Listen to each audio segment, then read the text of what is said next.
Bursa Efek Indonesia kembali kedatangan IPO baru teman-teman. Kali ini datang dari sektor teknologi ya teman-teman. Sebuah perusahaan data center ini siap IPO dengan nilai emisi kisaran 60-an miliar rupiah teman-teman ya. Dan perusahaan ini buka harga di kisaran 121 sampai dengan 131 rupiah per lembar saham. Kira-kira semenarik apa IPO-nya? Langsung aja yuk kita bahas. Oke guysku, balik lagi bersama Bang Tusa Update di sini. Selamat datang dan selamat bergabung kembali saya ucapkan teman-teman ya. Seperti biasa kita akan kupas sebuah prospektus dari perusahaan yang sebentar lagi akan melantai di Bursa Efek Indonesia ya teman-teman. Ini untuk periode Maret sampai dengan April 2024 teman-teman. Sementara baru ada satu ya perusahaan yang sudah mengajukan diri untuk listing di Bursa Efek Indonesia atau menjadi perusahaan terbuka ya teman-teman. Mudah-mudahan di bulan-bulan berikutnya akan lebih banyak lagi seperti tahun-tahun kemarin perusahaan-perusahaan atau saham-saham yang IPO di Bursa Efek Indonesia teman-teman. Seperti itu ya. Nah kali ini kita akan bahas sebuah perusahaan data center ya teman-teman, yang menurut saya ini agak unik dari segi desain ataupun interior dari perusahaan ini ya. Biasanya jika kita lihat untuk gedung atau kantor dari perusahaan data center itu adalah gedung-gedung tinggi dengan full kaca ya. Nah kali ini perusahaannya ini memiliki konsep yang unik ya teman-teman. Jadi dia memiliki desain itu mirip seperti bunker militer teman-teman ya. Ini merek dagangnya adalah Area 31 teman-teman, atau Area 31 ya. Ini mungkin terinspirasi dari Area 51 yang ada di Amerika sana ya teman-teman. Seperti itu. Oke teman-teman, kali ini kita kedatangan PT Dunia Virtual Online Tbk ya, dengan kode sahamnya Area. Untuk sektornya itu ada di sektor teknologi. Subsektornya adalah IT Service and Consulting. Periode book building tanggal 5 sampai 13 Maret 2024. Rentang harga IPO ada di kisaran 121 sampai dengan 131 rupiah per lembar saham, dengan jumlah saham yang ditawarkan sebanyak 5.100.000 lot teman-teman ya. Seperti itu. Jadi dia ini adalah perusahaan teknologi ya teman-teman. Seperti biasa, sebelum kita masuk ke pembahasan prospektus, kita kupas dulu profil singkat dari si Area ini ya teman-teman. Perseroan didirikan pada tahun 2010, merupakan perusahaan data center yang telah tersertifikasi RED 3 Facility untuk cakupan telekomunikasi, kelistrikan, dan mekanikal. Perseroan selalu mampu memberikan layanan infrastruktur data center yang andal, aman, dan terpercaya, dengan menjamin service level agreement sebesar 99,82% atau hanya 95 menit downtime dalam setahun.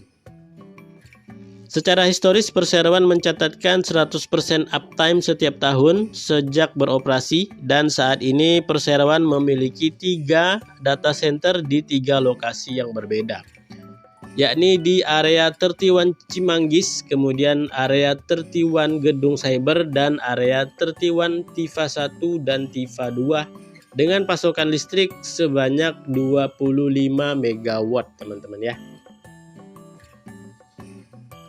Oke guysku, tadi itu adalah profil singkat dari si Area ini ya teman-teman. Jadi dia adalah perusahaan teknologi yang bergerak di sektor data center ya teman-teman. Di sini cakupannya adalah data center untuk telekomunikasi, kelistrikan, dan juga mekanikal ya teman-teman. Nah di bursa kita itu sudah ada beberapa perusahaan-perusahaan data center ya, yang memiliki sektor bisnis hampir mirip dengan si Area ini ya teman-teman. Nah kalau dari keterangan prospektusnya di sini dikatakan itu ada beberapa kompetitor atau pesaing, yaitu ada DCII, kemudian ada EDG atau Indo Internet Tbk, kemudian juga ada Data Sinergitama Jaya atau kode sahamnya Elite. Kemudian disusul dengan Perseroan di urutan keempat ya teman-teman, seperti itu. Dan kalau kita bedah lebih dalam lagi, juga ada beberapa saham-saham yang sektornya itu mirip-mirip dengan si Area ini ya teman-teman. Di antaranya itu ada Cyber, CYBR, dan juga ada MSTI teman-teman, seperti itu ya. Oke guys, seperti biasa kita akan kupas IPO-nya dari segi underwriter, struktur IPO, penggunaan dana IPO, laporan keuangan, valuasi, dan lain-lain. Dan tak bosan saya ingatkan, disclaimer, video ini bukanlah ajakan membeli saham IPO tertentu. Ya, semua yang saya sampaikan bersumber dari prospektus perusahaan ya. Jadi video ini dibuat untuk media informasi dan edukasi kepada teman-teman, juga sebagai bahan pertimbangan apakah nantinya teman-teman akan ikut meramaikan IPO-nya si area ini atau tidak ya. Dan juga mungkin bagi teman-teman yang nggak ada waktu untuk membaca prospektus yang tebal ya, yang ratusan halaman tebalnya, teman-teman bisa saksikan video saya sampai selesai di setiap pembahasan saham-saham IPO ya teman-teman. Oke, langsung saja kita akan meluncur ke dalam prospektus dari PT Dunia Virtual Online Tbk dengan kode saham area. Oke teman-teman, yang pertama kita bahas dulu di sini adalah indikasi jadwal IPO dari si area ini ya teman-teman. Akan memulai masa penawaran umum itu pada tanggal 25 sampai dengan 27 Maret 2024 dan akan listing di Bursa Efek Indonesia pada tanggal 1 April 2024 ya. Dengan penjamin emisi efek atau underwriter itu adalah Panin Sekuritas teman-teman ya. Nah, si Panin Sekuritas ini kode brokernya itu adalah GR ya teman-teman. Secara historis atau track record, si GR ini lumayan bagus dalam mengawal saham IPO, terutama untuk momen jangka pendek atau momen IPO hunter ya, seperti itu. Nah, di sini untuk historis dan track recordnya untuk di 2024 ini adalah saham pertama ya yang akan dikawal GR. Kita lihat dulu di tahun 2023 itu sempat mengawal beberapa saham teman-teman. Sempat mengawal saham IPO kelas KLAS, ini berhasil 1 kali arah. Kemudian sempat juga mengawal saham IPO MPXL, ini juga berhasil ngasih cuan ya. Dan kalau nggak salah ini juga 1 kali arah. Kemudian juga sempat mengawal saham IPO CBPE teman-teman ya. Nah, CBPE ini dia itu kalau nggak salah tutup di zona merah ya. Tapi kalau di menit-menit awal perdagangan itu harusnya bisa cuan dulu untuk IPO-nya CBPE ya, seperti itu. Kemudian sedikit lebih lama nih ada sedikit catatan di sini teman-teman untuk saham IPO.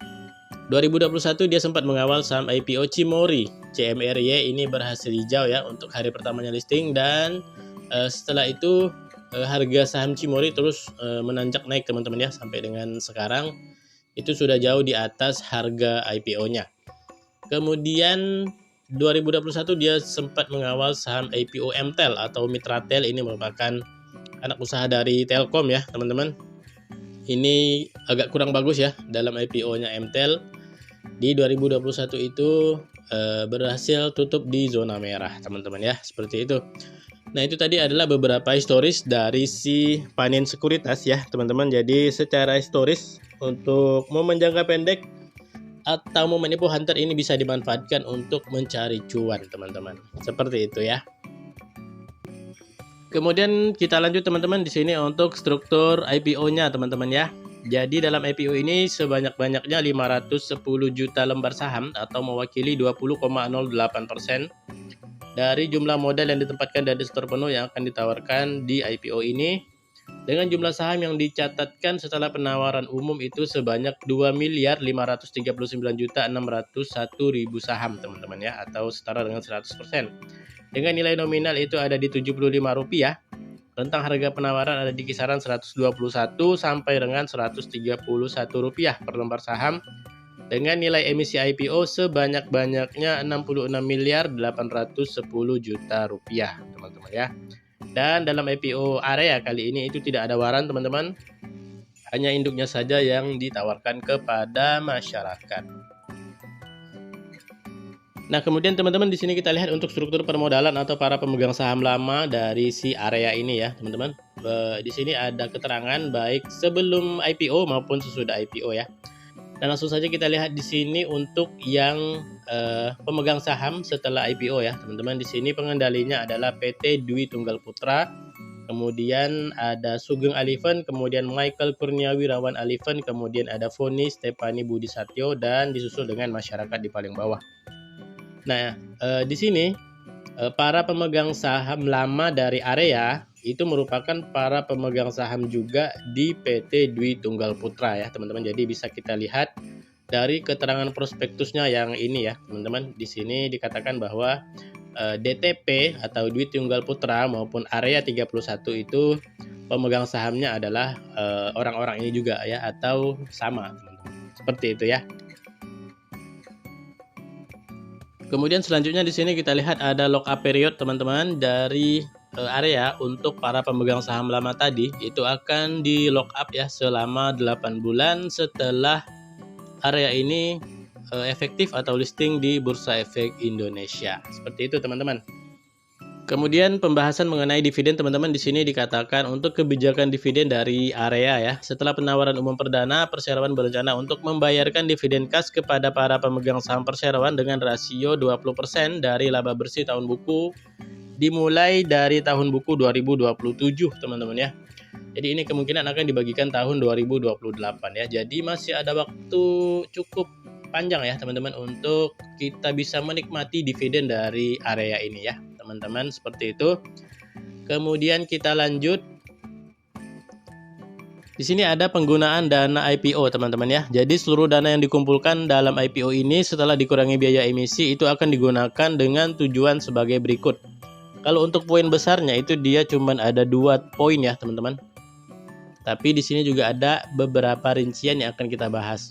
Yang pertama, sekitar 64,17% itu akan digunakan untuk pengembangan usaha dalam bentuk belanja modal.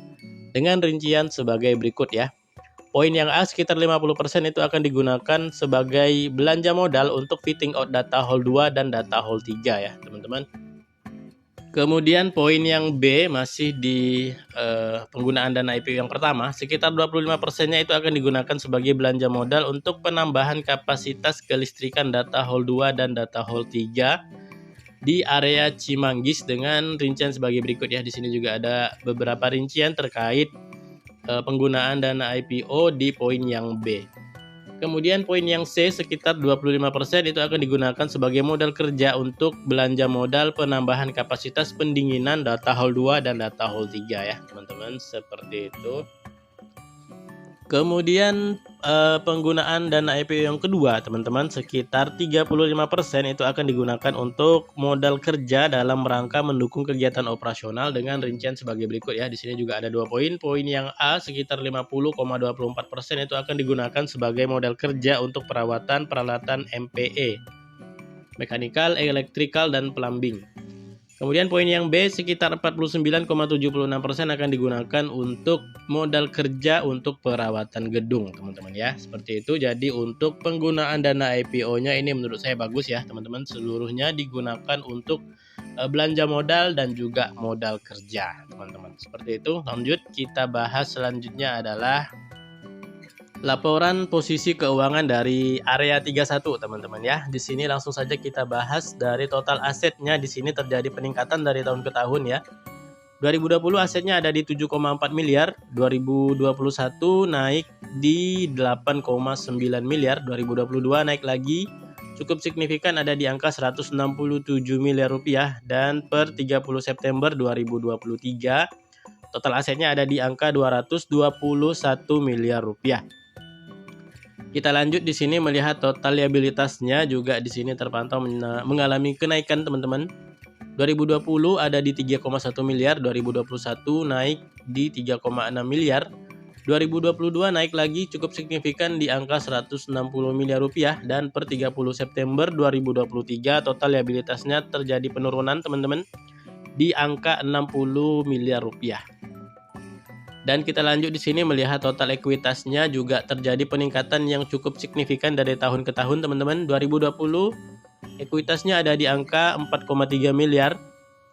2021 naik di angka 5,2 miliar. Kemudian 2022 naik lagi di angka 7,5 miliar, dan per 30 September 2023 total ekuitasnya naik di angka 160 miliar rupiah, teman-teman.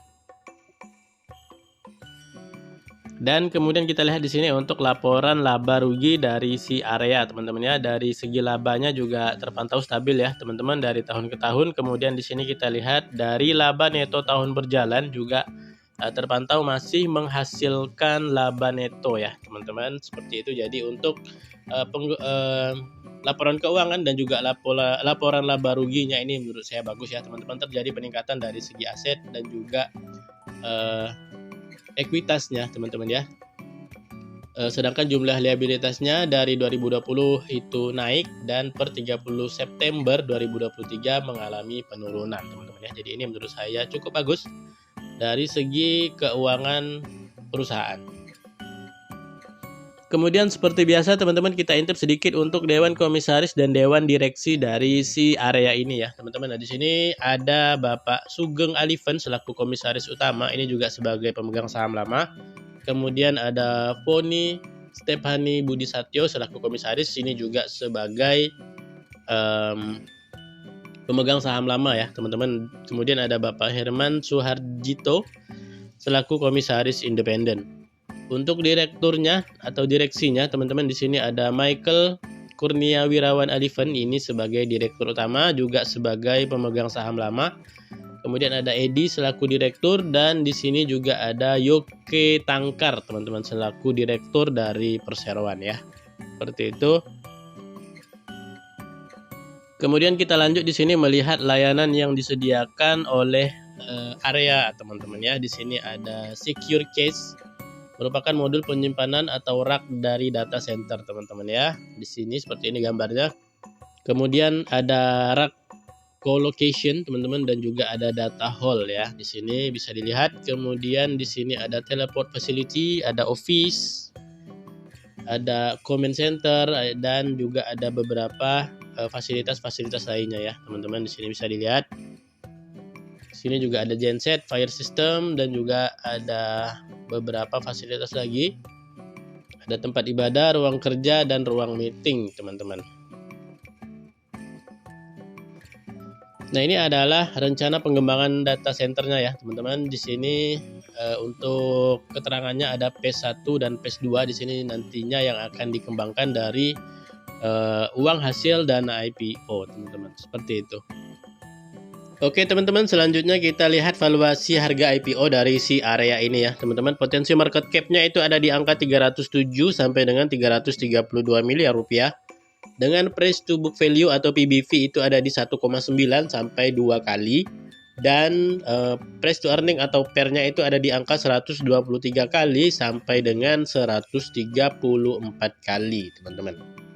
Seperti itu ya untuk valuasi dari si area ini. Oke teman-teman, dari hasil pembahasan singkat kita terkait prospektus IPO saham area, sudah ada beberapa poin yang bisa kita jadikan bahan pertimbangan ya teman-teman.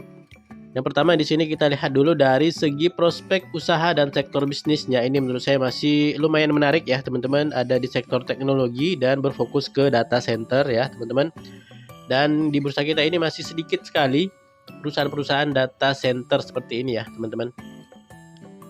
Di prospektus tadi kita lihat ada DCII, EDG dan hanya Elite teman-teman ya, yang menjadi kompetitor dari si area ini teman-teman. Seperti itu ya. Dan menurut saya juga perusahaan-perusahaan data center masih sangat diperlukan ya, masih sangat penting di sektor teknologi. Seperti itu teman-teman. Kemudian kita lanjut melihat dari penjamin emisi atau underwriter, ini menurut saya juga bagus ya. Si GR dalam mengawal saham IPO itu minimal bisa ngasih cuan dan mudah-mudahan juga untuk IPO-nya si area GR ini tidak mengecewakan ya teman-teman, bisa dimanfaatkan untuk nambah cuan tambahan seperti itu. Kemudian dari segi penggunaan dana IPO ini menurut saya juga bagus ya teman-teman. Penggunaan dana IPO-nya digunakan seluruhnya untuk belanja modal dan juga modal kerja dari si area ini teman-teman. Kemudian dari laporan keuangannya juga menurut saya bagus ya, terjadi peningkatan dari segi aset, ekuitas dan juga liabilitas ya teman-teman. Kemudian dalam IPO ini tidak ada waran, yang ditawarkan itu hanya induknya saja kepada masyarakat. Kemudian perseroan atau area akan menjanjikan dividen itu akan dibagikan di tahun buku 2027 ya. Jadi kemungkinan pembagiannya di tahun 2028 dengan rasio 20% dari laba. Seperti itu. Kemudian untuk valuasi si area ini ditawarkan kepada masyarakat itu dengan valuasi yang menurut saya sudah cukup mahal ya teman-teman untuk ukuran saham IPO, dan memang kebanyakan untuk saham-saham teknologi itu dijual dengan valuasi yang sudah cukup mahal teman-teman, seperti itu ya. Oke teman-teman, kalau dari saya pribadi ini mungkin akan ikut ya IPO-nya si Area, memanfaatkan momen jangka pendek atau momen IPO Hunter dalam rangka mencari cuan tambahan ya teman-teman. Di menit-menit awal market buka, jika dia naik mungkin langsung jual saja teman-teman kalau saya ya. Kalau buat teman-teman yang ingin ikutan, pastikan dengan profil risiko masing-masing dan atur money management masing-masing ya, karena setiap orang punya strategi yang berbeda-beda dalam trading maupun investasi di pasar sahamnya. Seperti itu ya teman-teman. Oke, cukup sekian pembahasan kita untuk kali ini, pembahasan prospektus IPO PT Dunia Virtual Online Tbk. Terima kasih teman-teman yang sudah menyaksikan video saya. Dan mohon maaf apabila terdapat kesalahan dan kekurangan dalam video saya kali ini. Mudah-mudahan apa yang saya sampaikan sedikit di sini bisa bermanfaat bagi teman-teman, dan mudah-mudahan bisa menjadikan referensi untuk langkah selanjutnya di IPO area ini ya teman-teman, seperti itu.